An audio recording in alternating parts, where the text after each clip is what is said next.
Joining me now, Democratic Congressman Brendan Boyle of Pennsylvania. He is a member of the House Foreign Affairs Committee. Okay, with a welcome to you, does this sound like a setback to you in the relationship between the two countries? I mean, what's been your take on this whole situation with North Korea so far? Unfortunately, this is completely predictable. This is what I said, what many other experts said, people who have worked in previous administrations, both Democratic and Republican. This is essentially the same script that North Korea has followed for 30 years. They raise hopes, they talk in conciliatory tones, and then they pull back. The only difference this time is that we had a president who was gullible enough to actually fly over there and sit down for a one-on-one meeting in order to legitimize Kim Jong-un. That is what the Kim regime wanted. That is what previous presidents, both Democrats and Republicans, had resisted giving into. It's unfortunate that President Trump didn't listen to the experts. I know he scoffs at experts, but occasionally they are right, and they were right in this case. So, bottom line, boiling down what you're saying here, do you think the president's being played by Kim Jongun? And I'm also curious, since you're on the Foreign Affairs Committee, is there a whispering among members of the committee when they look at this situation? And Democrats may say one thing, Republicans may say one thing out in public, but amongst yourselves, does everyone kind of believe that we're not getting the right end of the deal here at this point? You know, actually, the House Foreign Affairs Committee acts in a pretty bipartisan way. I mean, you do have partisan fights every now and again. But I give the senior Republican and senior Democratic members of the committee real credit. They purposely attempt to strike a tone on the Foreign Affairs Committee in which we look for bipartisan consensus. So you've had that on Russia. You've had that on North Korea.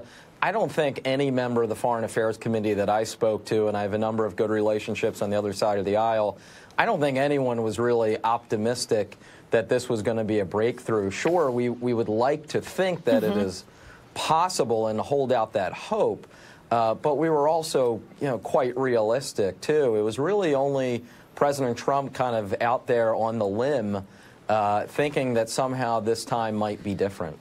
Officials have reportedly told Axios that before another summit between the president and Kim could take place in the U.S., North Korea would have to show progress toward denuclearization. What do you think of the prospect of Kim Jong-un visiting the United States? There have been reports that they might do some sort of a sideline meeting during the UN General Assembly in September.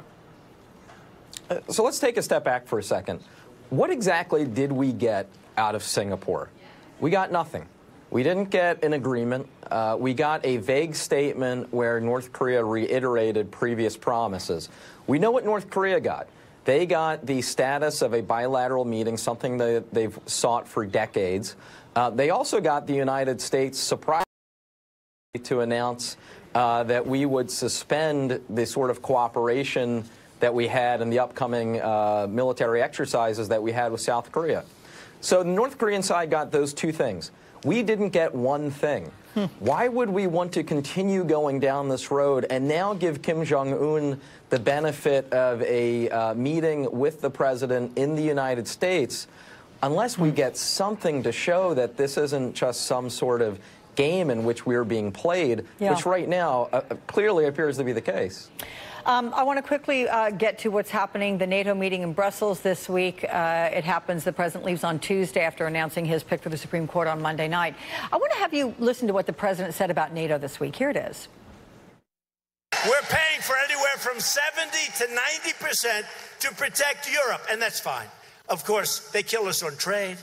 They kill us on other things. So they want to protect against Russia, yet they pay billions of dollars to Russia. And we're the schmucks that are paying for the whole thing. What is the effect of statements like this on U.S. allies? This is having a pretty deep effect, and I think in many ways this is probably understated here in the U.S. Just last week, I was one of 6 members of Congress that were in Bulgaria for 48 hours, meeting with colleagues who serve in the European Parliament. And whether they were from liberal parties or conservative parties or centrist parties, The level of concern that our allies have right now is at a record high.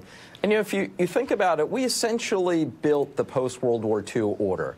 This is something that has been bipartisan, whether it was Presidents Truman and Kennedy or Reagan and Bush.